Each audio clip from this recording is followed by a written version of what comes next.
Բարի երեկո եւ բարի գալուստ հայկական ժամանակ տաղավարում զրուցելու եմ քաղաքագետ Լիլիթ Դալաքյանի հետ։ Բարև ձեզ Տիկին Դալաքյան։ Տիկին Դալաքյան, Իսրայելի կառավարությունը կասեցրեց հայոց ցեղասպանության ճանաչման գործընթացը, սա արդյոք ենթադրելի էր եւ կարող ենք ենթադրել նաեւ, որ հետագայում այս հարցը կրկին Իսրայելը կօգտագործի Իսրայել-Թուրքիա հարաբերությունների հերթական սրման կամ լարման պայմաններում։ Դե ես իմ բոլոր եթերների ընթացքում նշել եմ, որ կասկածում եմ, թերահավատ եմ, որ այս գործընթացը կշարունակվի, որովհետև վնասները ավելի շատ են Իսրայելին, նախ Ադրբեջանի հետ հարաբերությունները։ Հետո հիմա Իսրայելը այն իրավիճակում չի տարածաշրջանում, որ գնալով ավելի վատ հասնի Թուրքիայի հետ հարաբերությունները, հատկապես մենք տեսանք նախագահ Տրամպի գովասանքը Էրդողանի հանդեպ, այսինքն սա ընդհանրապես միջոց էր, այսպես մի փոքր նյարդայնացնելու Էրդողանին, բայց երբ տեսան, որ Էրդողանը ինքը պատասխանում է, որ դուք եք իրականացրել ցեղասպանություն, տեսան, որ Հայաստանից այդպես ոգևորություն չկա, եւ դա իդեպ բնական է, ես միշտ նշել եմ, որ ցանկացած պետություն այո ցեղասպանության հարցը օգտագործում է Իսրայելից ելնելով, բայց երբ դա անում է մի ժողովուրդ, որը տեսել է հոլոկոստ, սա անբարոյականություն է, սա քաղաքագիտական գնահատական գուցե չի, բայց միայն մենք քաղաքագիտության մասին չենք այստեղ խոսում, այսինքն ամբողջ աշխարհում թմկահարել, որ մեզ կոտորել են, մեր հանդեպ այսպիսի ծրագիր է եղել եւ հայոց ցեղասպանությունը դարձնել մատի փաթաթան, իդեպ եղել այսպես, էլի է լինելու, բայց կարծում եմ այս առումով Հայաստանի դիրքորոշումը շատ ճիշտ է։ Այսինքն այն, որ նախ հանրության մոտ չեղավ այդ էյֆորիկ զգացողությունները, հայտարարությունները, մեդիան դրան առանձնապես չանդրադարձավ եւ վարչապետի հայտարարությունը, որ արձագանքելու կարիք էլ չկա ըստ էության, որովհետեւ այդ թեմայի մեջ չմտնելը բխում է միայն Հայաստանի շահերից։ Թեման այսպիսին է, հայոց ցեղասպանությունը երբեք չի մոռացվելու, ճանաչման գործընթացը պիտի իմ կարծիքով շարունակվի։ Գործի քայնացման թեմայի մեջ։ Գործի քայնացում նայած իշխանությունները ինչ նկատի ունեն, օրինակ կա տեսակետ, որ ճանաչման գործընթացն էլ չի պիտի շարունակվի, իմ տեսակետը այսպիսին է եւ դա եղել է սկսած անկախության օրվանից Հայաստանի Թուրքիայի հետ հարաբերությունների կարգավորման համար, դա խոչընդոտ չի։ Իսկ այն, որ դա մեր ցավն է, դա հանցագործություն է Հայաստանում ժխտելը ցեղասպանությունը եւ մենք երբևիցե դա պիտի չմոռանանք անկախ Թուրքիայի հետ մեր հարաբերությունների ջերմացումից, դա ակնհայտ է, բայց հայ հասարակությունը մեծապես հիշում է նաեւ Իսրայելի աջակցությունը, ուրեմն արցախցիների շրջափակման ժամանակ, ինչպես նաեւ Հայաստանի վրա հարձակման ժամանակ Ադրբեջանի զենք վաճառելը, սա չի վերաբերում պատերազմի ընթացքին, սա վերաբերում է քաղաքացիական օբյեկտներին հարվածելուն, որը հանցագործություն է միջազգային իրավունքում Վիեննայի կոնվենցիայի համաձայն։ Այնպես որ այս առումով այո Իսրայելի ժողովուրդը ցավոք այս բանին շատ բացասական իրավիճակում է գտնում ամբողջ աշխարհում, Եվրոպայում, նույնիսկ ԱՄՆ-ում կան տեսակետներ, որ Իսրայելը ինքը միշտ խոսում է արդարությունից, սակայն իր քայլերում երբևիցե չի նշмарվում դա։ Տիկին Դալաքյան, իսկ ինչ է կատարվում Իրան-Միացյալ Նահանգներ հակամարտության այս համատեքստում, որովհետև տպավորություն էր, որ կողմերը արդեն նստելու են բանակցությունների սեղանի շուրջ, հուշագրի կետերն են համաձայնեցնելու, բայց մենք տեսնում ենք, որ կրկին հրթիռներով ու դրոններով են փոխանակվում։ Այս փուլում ինչ խնդիր է ուզում իր համար լուծել Միացյալ Նահանգները, հասկանալի է, որ Միացյալ Նահանգները կարծես թե գոհ չէ այն արդյունքով, որը հիմա ունի, ինչ խնդիր է ուզում իր համար լուծել Միացյալ Նահանգները եւ արդյոք կստացվի թե չէ։ Դե ինձ համար ճիշտ ասած անակնկալ չէր այս արդյունքը, իմ տեսակետը եղել է այն, որ մենք կտեսնենք, այսպես ասած, անկայուն իրավիճակ, հրադադար, նորից բանակցություններ, կրկին հարձակում, մինչև ԱՄՆ նախագահի համար շատ կարևոր միջանկյալ ընտրություններ։ Գիտեք, նայած Իրանում ինչ որոշում ունեն Տրամպի հետ կապված, ես որքանով հասկանում եմ, նպատակը նրան պարտության մատնելն է հանրապետական կուսակցությանը, որովհետև սա ուղղակի միջանկյալ ընտրություն չի։ Մի քանի սցենար կա, դեռ իմպիչմենտի մասին եկեք չխոսենք, դա քիչ հավանական է։ Եթե դու կորցնում ես կոնգրեսը, սկսում են լսումներ դեմոկրատների կողմից, ուրեմն Տրամպի փեսայի հետ կապված կան հարցեր, նրա Քաթարի հետ կապված ինչ-որ գործարքների, ինքնաթիռների ձեռքբերման եւ այլն եւ այլն։ Այսինքն Իրանն էլ իր հաշվարկներն ունի։ Այո, միանշանակ։ Հաջորդը որևիցե դեպքում հանրապետական որևէ անդամ չի կարող հետո լինել նախագահ, եթե Տրամպը պարտվի իմ կարծիքով, համենայնպես Վենսը հաստատ չի լինի, չնայած նշում են, որ նա է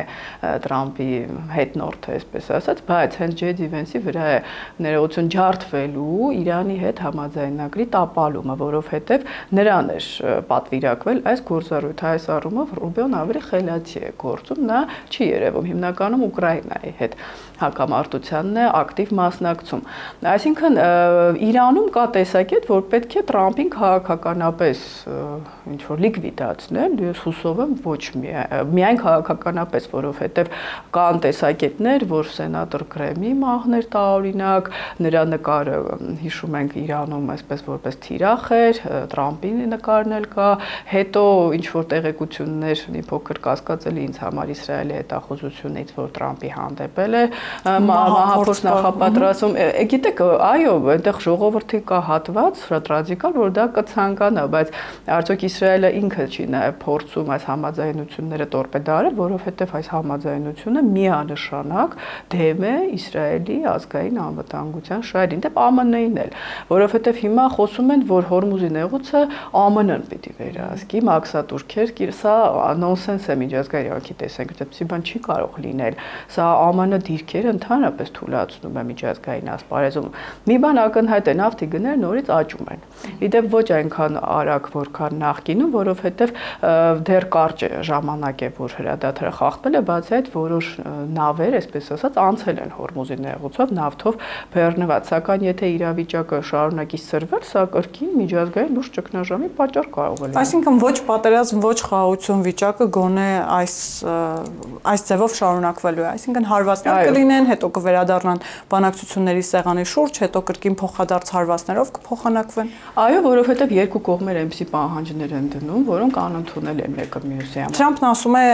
իրանական կողմն է տապալել, ասում է սա փորձաշրջան էր իրենց համար, որը Իրանը չանցավ։ Իրանն էլ ասում է ԱՄՆ-ն է տապալել, քանի որ մենք հուշագրին ծանոթ չենք, իդեպ ասում են, որ հուշագիրը գաղտնի մաս ունի, ես չգիտեմ, այսպես սպեկուլյացիաների մեջ չեմ ուզում մտնել, բայց մեկը մյուսին են մեղադրում։ Իրանը ասում է պետք է բոլոր միջոցները ապասառեցվեին, ամբողջը չի արվել, ԱՄՆ-ն ասում է, որ Իրանը հարվածում է Հորմուզով անցնող նավատորմերին։ Տեսեք, խնդիրը որն է, եթե ԱՄՆ-ում չսպասվեին միջանկյալ ընտրություններ, Տրամպը առավել ռադիկալ քայլերի կգնար, բայց քանի որ ԱՄՆ քաղաքացիները քվեարկում են գրպանով եւ նրանց համար նավթի, բենզինի գների բարձրացումը, ընդհանրապես ինֆլյացիան նավթի գներից միայն բենզինի գինը չի բարձրանում, պայմանամթերքի գների բարձրացումը շատ կարևոր է։ Հետո Տրամպը հակասական հայտարարություններ անում, սա կարծում սխալ է։ Մի օր ավարտել է, հաջորդ օրը ոչնչացնում է, հետո ասում է շատ լավ ժողովուրդ է, մյուս օրն ասում է նրանք կներեք հիվանդ են, սխալ է իր տակտիկան, իր քաղաքականությունը եւ ցավոք եմ դա ասում, որտեղ ԱՄՆ իշխանության հզորացումը տարածաշրջանում Հայաստանի համար շատ կարեւոր է։ Մյուս կողմից գիտեք նաեւ Իրանն էլ որ վտանգավոր խաղ է խաղում։ Թվում է թե հիմա իրենք ուժեղ դիրքերում են, բայց օրինակ տնտեսությունը խայտառակ իրավիճակում է գտնվում։ 2 միլիոն մարդ կորցրել է աշխատանքը եւ այդպես թաղումներ հրապարակային իրականացնելը լացելը, սա աշխատանքի մի մասն է։ Եկեք չմոռանանք, որ Իրանում դժգոհ հատված կա։ Այսինքն, այստեղ Իրանը օրինակ եթե խելամիտ գտնվեր, Տրամպը շատ լավ համաձայնություններ առաջարկել, ինչու է անհրաժեշտ Իսրայելի դիրքերը եւ Նետանյահուի շարունակել այստեղ ուժեղացնել, որտեղ Իրանը մեզ համար բարեկամ երկիր է, ռեժիմի մասին չի խոսքը։ Սա խաղ է, որի ավարտը շատ անկախատեսելի է, բայց շատ կարեւոր է Հայաստանի համար։ Վերադառնանք մեկ այլ խաղի, ռուս-ուկրաինական ճակատումը ըստ ինչ է կատարվում, օրերս Անտալիայում, երբ Վլադիմիր Զելենսկին հանդիպեց Դոնալդ Թրամփի հետ, Դոնալդ Թրամփը կրկին խոսում էր այն մասին, որ ինքը պատրաստ է զանգել Վլադիմիր Պուտինին, իդեպ ասում էր, որ Վլադիմիր Պուտինը պատրաստ է վերջ տալ հակամարտության, ինչ է կարծում իսկապես Վլադիմիր Պուտինը շահագրգռված է եւ պատրաստ է վերջ տալ հակամարտությանը։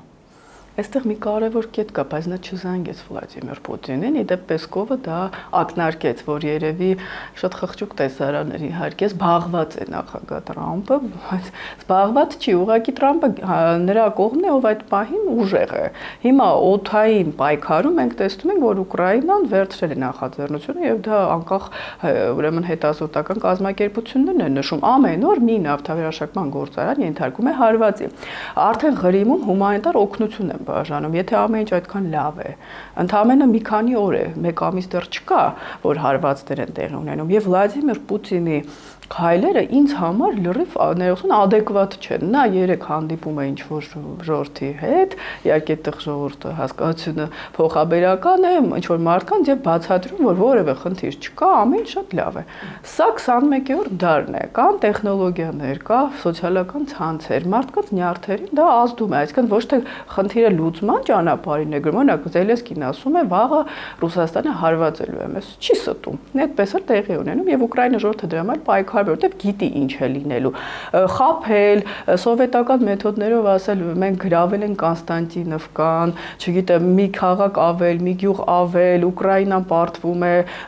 նպատակը չենք հասկանում։ Խոսում են մոբիլիզացիայի հնարավորության մասին դումայի ընտրություններից հետո։ Մի բան ակնհայտ է, ԱՄՆ-ն հասկացել է եւ նախագահ Տրամպը, որ որևիցե պայմանավորվածությամբ Ուկրաինային հանձնել չի լինի։ Զենքը չէին տալիս, օգնություն չէին տալիս, տեսան, որ Եվրոպան աջակցում է Ուկրաինային, Ուկրաինան էլ պատրաստ է պայքարել։ Իսկ ռուսական բանակը ինքը լուրջ խնդիրներ ունի։ Այսինքն այս առումով Տրամպը հիմա լուրջ հեղինակազրկում կունենա, եթե շարունակի բաց տեքստով Զելենսկու հետ գնալ առճակատման։ Իմ կարծիքով այնպես չի, նա հիմա սկսել է հավանել Զելենսկուն։ Հարցը այն է, որ Ուկրաինան մարտի դաշտում, գոնե օդում ցույց է տալիս, որ ասում էր, չէ, դեռ Տրամպի կառավարման առաջին օրերին Պուտինը, որ մի քանի օրում ես Դոնբասը վերցնելու եմ։ Մի քանի օրից անցել են ամիսներ։ Տրամպը ներողություն հիմար անձնավորություն չի, նա տեսնում է, որ Պուտինը չի կարողանում դա անել, եւ հիմա արդեն ավելի զգուշ է։ Հետաքրքիր է, որ նաև Ալիևը հայտարարել էր օրերս, որ իրենք ճանաչում են եւ կանգնած են Ուկրաինայի կողքին, ճանաչում են, ընդունում են նրա ինքնիշխանությունը, տարածքային ամբողջականությունը եւ հատկապես հետաքրքիր էր Պեսկովի արձագանքը, որը շատ մեղմ էր, կարծես թե ասում է, որ իրենք իհարկե այդ դիրքորոշման հետ համաձայն չեն, բայց այդ դիրքորոշումը բնավ խնդիրներ չի ստեղծում Ադրբեջան-Ռուսաստան հարաբերություններում։ Հասկանանք ինչու Ալիևի նկատմամբ այս համակրանքը կա ռուսական շրջանակների մոտ։ Մենք տեսել ենք, որ բազմաթիվ անգամներ Ալիևը շատ սուր եւ կտրուկ է արտահայտվել, բայց ռուսական կողմը կարծես թե կաշկանդվածություն ունի Ալիևին նույն եռանդով պատասխանել, ինչը որ օրինակ անում են Հայաստանի դեպքում։ Ես կարծում եմ Պեսկովը Հայաստանի ինդիմությանն է ուղղում իր խոսքերը, որ լավ լսեն, ականջները բացեն եւ լսեն, որ Ալիևի հետ Ռուսաստանը խնդիր չունի, կամ չի ցանկանում խնդիրներ ունենալ, կամ չի կարողանում։ Հիմա այդ երեքից իրենք թող որոշեն, որն է ճիշտ։ Շատ ճիշտ է, իդեպ Ալիևը պատերազմի սկզբում այնպես չի աջակցում էր Ուկրաինային, այդտեղ նույնիսկ լարվածություն կար, որ Ադրբեջանը զենք չի վաճառում Ուկրաինային։ Հենց Ալիևը տեսավ, ինչպես եւ ամբողջ աշխարհում, ինչպես Տրամպը, ինչպես Եվրոպան, որ Ուկրաինան պատրաստ է պայքարել եւ պայքարում է հաջող, հիմա արդեն այսպես փորձում է հաջողանալ նաեւ Ուկրաինային։ Իդեպ մենք պիտի ասենք, որ նույնը Էրդողանին է վերաբերում։ Ռուսաստանը անընդհատ վիրավորում է Ֆրանսիային, Մեծ Բրիտանիային, Կանադային, սակայն ՆԱՏՕ-ի երկրորդ անդամ երկրին Թուրքիային վաճառում է C400 համակարգեր։ Իդեպ շատ ամոթ է նույնիսկ ասել ռուսական կողմի համար, բայց Թուրքիան ցանկանում է ազատվել հիմա այդ համակարգերից, որովհետև տեսնում է դրանց անարդյունավետությունը եւ նորից ուզում է F-35 կործանիչներ ձեռք բերել, սա ռուսական զենքերի որակի մասին է խոսքը։ Իսկ այն, որ Հայաստանի խանդով են վերաբերում, հիմա սա այն դեպքն է, որ մեզ չափազանց սիրելը մեր շահերից չի բխում, եթե իհարկե դա սիրո արդյունք է, ոչ թե համեստին կամ իրենց կարծիքով թույլի հետ վատ վերաբերելու։ Հիմա կասեն Ադրբեջանը Ռուսաստանի դաշնակիցը չի, դրա համար են հանգիստ ներողություն, դուք մոռանում եք, որ պատերազմից հետո Ռուսաստանը եւ Ադրբեջանը ստորագրել են ստրատեգիական համագործակցության մասին հուշագիր եւ Ռուսաստանը մշտապես նշել է, որ Ադրբեջանի դեմ պայքարում Հայաստանի դաշնակիցը չի, երկուսին էլ զենք է վաճառել, այնպես որ նույնիսկ այս առումով մեզ հետ ավելի բացասական է իրենց պահվածքը, քան ոչ դաշնակից Ադրբեջանը։ Բայց հետաքրքիր է, քանի որ ընդդիմությանը հիշեցիք, տեսեք, նախընտրական շրջանում հենց հայտնի խոսույթներ ընդդիմությունը դժվար է ասել օրակարգերով հանդես եկավ, բայց օրակարգերից հիմնականներից մեկը այն էր, որ իրենք բերելու են երաշխավորված խաղաղություն։ Եվ այդ երաշխավորը բնականաբար Ռուսաստանի Դաշնությունն էր։ Հիմա այս պայմաններում արդեն երբ նայում ենք, ինչպես էր երաշխավորելու Ռուսաստանի Դաշնությունը մեր խաղաղությունը։ Նախ մեկը լինի իրենց անվտանգությունը երաշխավորի, իրենք երեքով այդպես էլ իբրև թե որ միասին էին, թեկնածուն Ռոբերտ Քոչարյանն ես նշել եմ, որ դա իրականություն չի, դա իշխանությունների կողմից ինչ որ առումով նաև ճիշտ ճիշտ ճակերտավոր ստրատեգիա էր նրանց նույնացնելը։ Եռագլուխը նկատի ունի։ Այո, հիմա կարող է լինի քառագլուխ, երկագլուխ, դա կարևոր չի, կարևորը այն է, որ հիմա մենք տեսնում ենք արդեն դժգոհություններ Ծառուկյանի թիմից, ինչու՞ չի Սամվել Կարապետյանը դուրս գալիս փողոց, Քոչարյանը կսմթում է Սամվել Կարապետյանին, իրենք մի զամբյուղի մեջ են, բայց տարբեր նպատակներով եւ տարբեր շահերով։ Հիմա ինչ վերաբերում է երաշխավորին, կրկնում եմ, այս 3 անձից որևէ մեկը երաշխավորություն չունի, որ իր հետ չի լինի այն, ինչ որ փուլում, երբ որ արդեն իրենք անհրաժեշտ չլինեն իշխանություններին որպես այսպես վախի ինչ որ առարկա, այն ինչ եղավ այն մարդկանց հետ, որոնք վստահում էին Ռուսաստանին Արցախում։ Իրենք դա շատ լավ գիտեն։ Ինչ վերաբերում է երաշխավորելու, կրկնում եմ, իրենք երևի չեն լսում Ռուսաստանի հայտարարությունները, որ Ադրբեջանի դեմ պայքարում, հիմա կասեք Ադրբեջանի դեմ մենք չենք պատրաստվում պայքար, իրենք ասում են, որ պատրաստվում ենք, Ադրբեջանը հարձակվելու է։ Եթե Ադրբեջանը հարձակվելու է, Ռուսաստանը Ադրբեջանի որևէ խոսք չի ասում։ Ներողություն է խնդրում Ալիևից, որը ծեծում է ռուսներին, ուրեմն Ադրբեջանում։ Հիմա դուք կարող եք ասել, որ դե հետո կուժեղանա Ռուսաստանը, որ ուժեղանա կմտածենք, այս տեմպերով որ գնա չի ուժեղանա։ Իսկ այդ փոխադարձ կսմիթները ինչի մասին են Տիկին Դալաքյան, իրենց հակասությունները որտեղ են եւ Ռոբերտ Քոչարյանը իդեպ ընտրություններից հետո ասում էր, որ այո, ինչպես խոստացել են իրենք այդ հեղափոխությունը անելու են, պարզապես սպասում են հարմար ժամանակի եւ տրիգերի։ Հիմա այդ տրիգերը դեռ չկա, նույն Ծառուկյանի ձերբակալությունը, ինչպես ճիշտ նկատեցիք, որոշները դժգոհում են, որ ինչու փողոց չեն գեներացնում մարդիկ, ինչու դուրս չեն գալիս Ծառուկյանը մեծ ըմբարերար այնքան մարդկանց է օգնել։ Ուրեմն Ծառուկյանը անտանելի ներողություն քաղաքական գործիչ է եղել Ռոբերտ Քոչարյանի համար, որը ասել է, որ ինքն է ստեղծել, դա իր գրքում Բարգավաճ Հայաստան կուսակցությունը։ Հետո նրանց սկսեցին Քոչարյանամերձ շրջանակները մեղադրել Փաշինյանին աջակցելու մեջ, սա Քոչարյանի մասին։ Հաջորդը Սերժ Սարգսյանի մասին չեմ ուզում խոսել 15 թվականից հետո եւ 18 Ծառուկյանի նկատմամբ վերաբերմունքը Սամվել Կարապետյանը ինքն է ուզում լինել գլխավոր բարերարը, բացի այդ 15 թվականին նա եղել է միջնորդ, որպեսզի Ծառուկյանը գնա տուն։ Հիմա այս իրավիճակում պարզ է, որ իրենք մեկը մյուսին մրցակից են։ Այո, ընդհանուր պիտի հայտարարություններ անեն Դենիկ Փաշինյանի դեմ, որը ինչ վատնա, ճնշում է եւ այլն, բայց իրականում իրենք միասնական չեն եւ հիմա Ծառուկյանը դարձել է այն թիրախը եւ այն հարմար զոհը, որը կմատուցվի հաջորդին ցույց տալու համար, որ մենք սկսել ենք հաստատել օրենք։ Նկատի ունեք թույլ օղակը։ Այո, իմ կարծիքով Քոչարյանի հանդեպ դա չի կատարվի, ոչ էլ Սերժ Սարգսյանի, ինչ որ տենց նախաճաշային գումարներ հետ վերադարձնելու իրենց իհարկե մասշտաբներով դրա մասին չի, Սամվել Կարապետյանին չի վերաբերում, որովհետև հիմա մենք խոսում ենք արդեն անկայունության մասին, ես անկայունությունը այս ուժերի հետ չեմ կապում։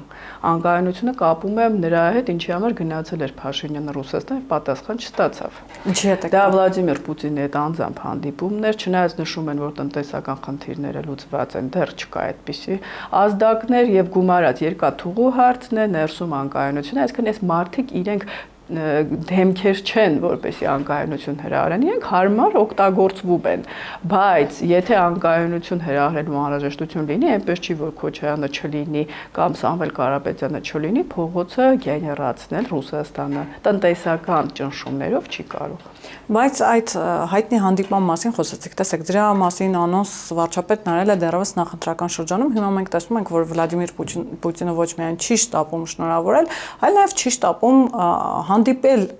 Նիկոլ Փաշինյանի հետ։ Հասկանանք պատճառները որն է, պատճառները այդ կնճռոտ հարցերն են, որոնք դրվելու են քննարկման սեղանին, թե նաև այլ պատճառներ կան։ Ինչու է Ռուսաստանը առհասարակ իրեն ընտրություններից հետո այս մոտեցման պահում կարծես թե նեղացկոտ կամ խռովված վիճակ է, ինչ որ բանից նեղսրտած է, բայց դիվանագիտական հարաբերություններում արդյոք այդ նեղացված լինելը կամ նեղանալը մեկը մյուսից տեղին է։ Պուտինը բացարձակ նեղացած չի,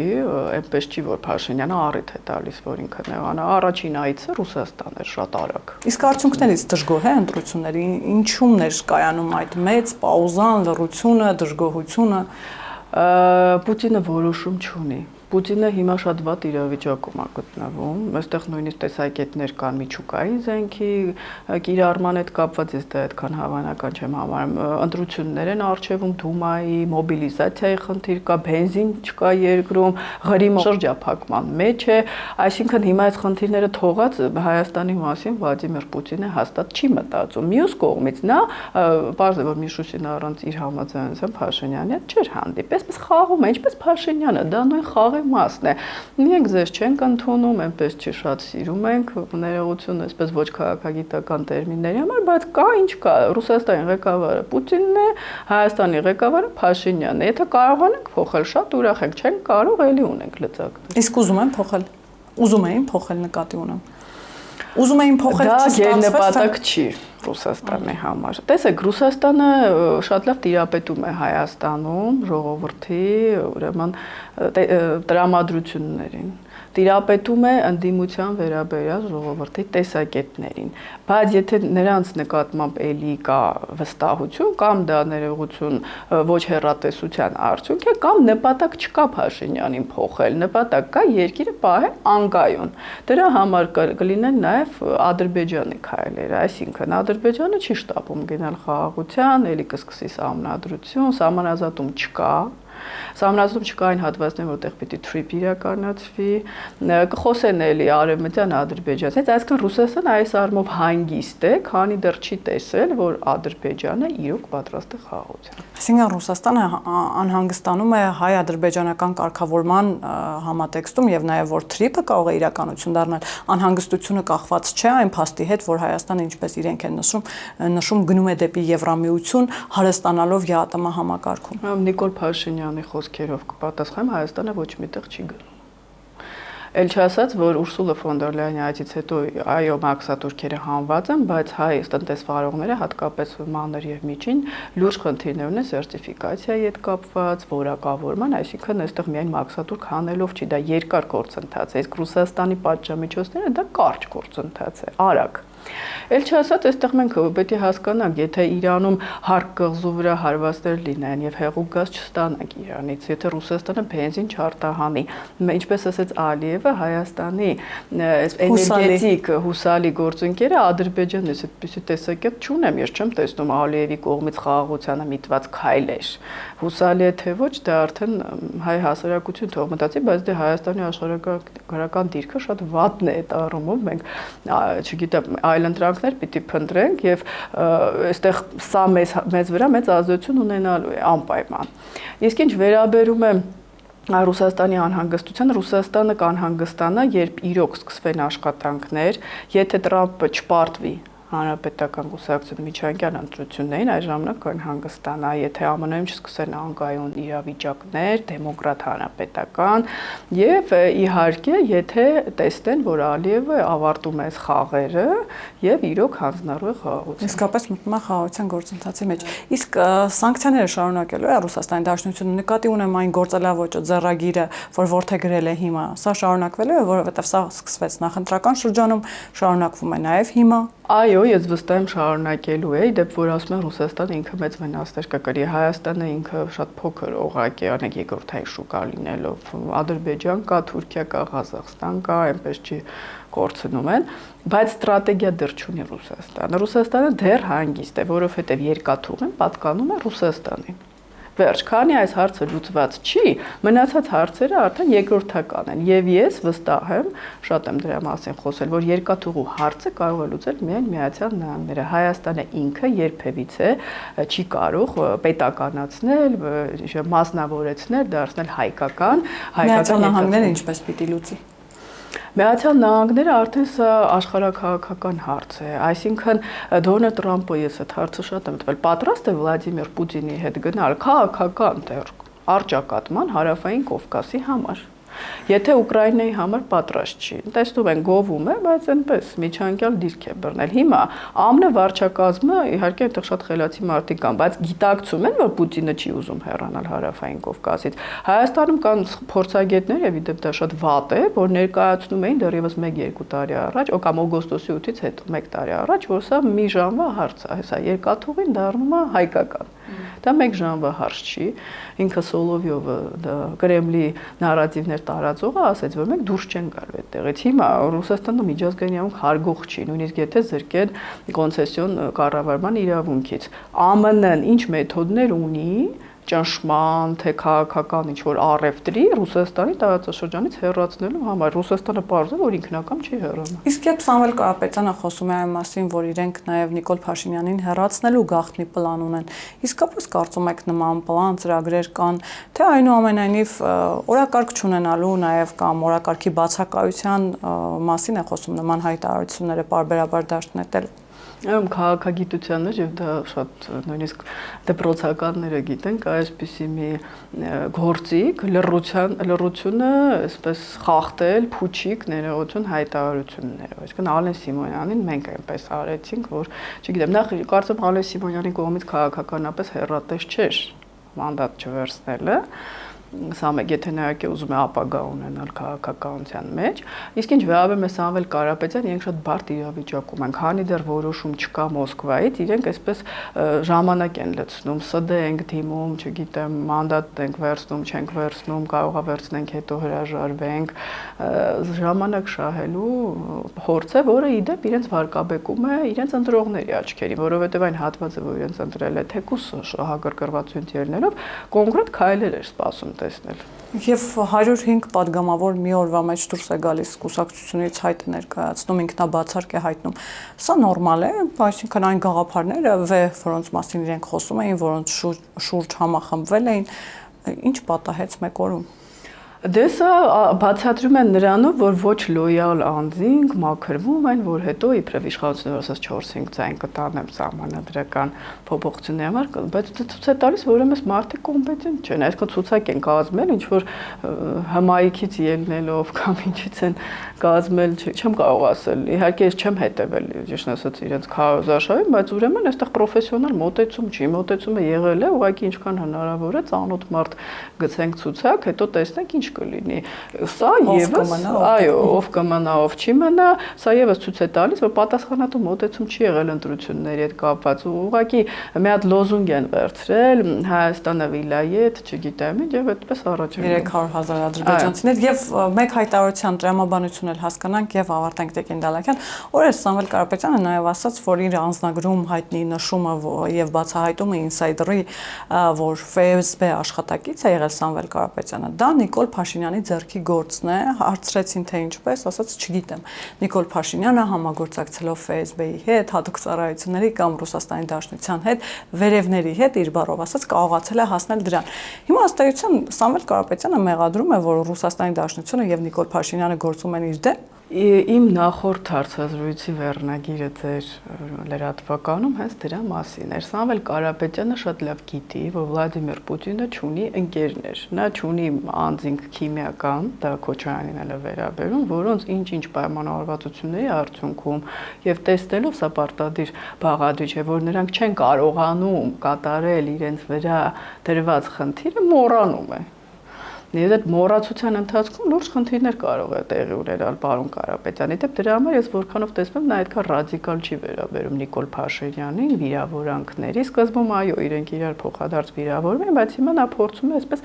իդեպ իրեն աջակցող մամուլում ես հաճախ վերնագրեր եմ տեսնում որ սխալը Ռուսաստանի հետ ասոցացվելն էր այն օր այդպեսի վերնագիր տեսա այսինքն դե պարզ է որ Ռուսաստանի հետ պիտի ասոցացվեն բայց հիմա արդեն ասում են չէ այնպես չի որ ճիշտ էր այսքան ընդունում են, որ Ռուսաստանի հեղինակությունը Հայաստանում շատ ցածր է, բացասական է։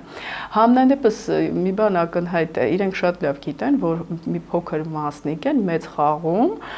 որը կարող է ամեն պահի փոխվել եւ մի նախադասություն այդ ադրբեջանցիների հետ կապված դա մտածածին չի։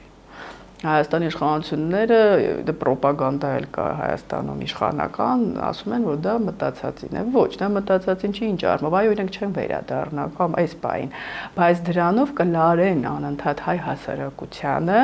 եւ կստեղծեն նաեւ լավ, այսպես շանսեր ընդդիմության համար, իդեպ սա հետաքրքիր է։ Անընդհատ ասելու, որ տեսնում եք, իրենք խաղաղություն չեն ուզում, Փաշինյանը կապիտուլյանտ է։ Ես այդ տարօրինակ, այսպես շատ եմ նկատել, որ ասում են իբրև թե Ալիևը աջակցում է Փաշինյանին, բայց իր յուրաքանչյուր հայտարարությամբ ավելի ձեռնտու դիրքերում է դնում ընդդիմությանը, որը ասում է տեսեք ինչ է ասում։ Եվ արդյոք առաջիկայում կտեսնենք նոր ձեռնարկություններ, թե ինչպես դուք ասացիք, օրինակ Սարգսյանին, Քոչարյանին դա չի սպառնում եւ Ծառուկյանով կսահմանափակվեն։ Սարգսյանին հաստատ չի սպառնում այս իշխանությունների օրոք որևէ ձեռնարկություն, Փեսաներին չգիտեմ, բայց իրեն չի սպառնում։ Ինչ վերաբերում է Քոչարյանին, Քոչարյանին կարող է սպառնալ, եթե հեղինակության անկում լինի օրինակ իշխանության մոտ, հաջորդ այսպես քաղցր զոհը, եթե այդպես կարող ենք ասել, լինել է Քոչարյանը, որովհետև Քոչարյանի հանդեպ ուսա նորություն չի, նույնիսկ Սերժ Սարգսյանն է այդ իր թիմը ասում, որ հակակրանքը շատ մեծ է, այսինքն պատկերացրեք, որքան ժամանակ կարելի է լցնել Ռոբերտ Քոչարյանին, ասենք այդպես ԱԱԾ-ով տանելով այստեղ, տանելով այնտեղ, հենց որ դա իրեն սպառնում է, բայց ռեալ պատասխանատվություն նա կկրի այն ժամանակ, երբ Հայաստանը իրոք հեռանա Ռուսաստանից։ Իսկ քաղաքական դիսկուրսներ կտեսնենք այս խորհրդարանում նոր ձևավորվող, թե այնուամենայնիվ կշարունակվի նույն ոճով, նույն, այսպես ասած, հայտարարությունների մակարդակով գործունեություն, ինչ տեսել ենք նախորդ 5 տարիների ընթացքում։ Ես ավելի պեսիմիստ եմ, մենք չենք տեսնի ոչ մի քաղաքական գործընթաց, հակառակը կնշեմ նորից կկրկնեմ իմ տեսակետը, որ հիմնական քաղաքական գործընթացները տեղի ունենալու այս խորհրդարանից դուրս, որովհետև եթե Հայաստանը բախվի լուրջ մարտահրավերների, դա վերաբերում է եւ ԱՄՆ-ի ընտրությունների արդյունքների, եւ Ադրբեջանի հետագա քայլերի, եւ Ռուսաստանի հնարավոր հրադադարին Ուկրաինայում, այս խորհրդարանը չի, որ լուծելու այդ խնդիրները։ Շնորհակալ եմ, Տիկին Դալաքյան։ Հիշեցնեմ, որ զրուցակիցս քաղաքագետ Լիլիթ Դալաքյանն էր, կհանդիպենք։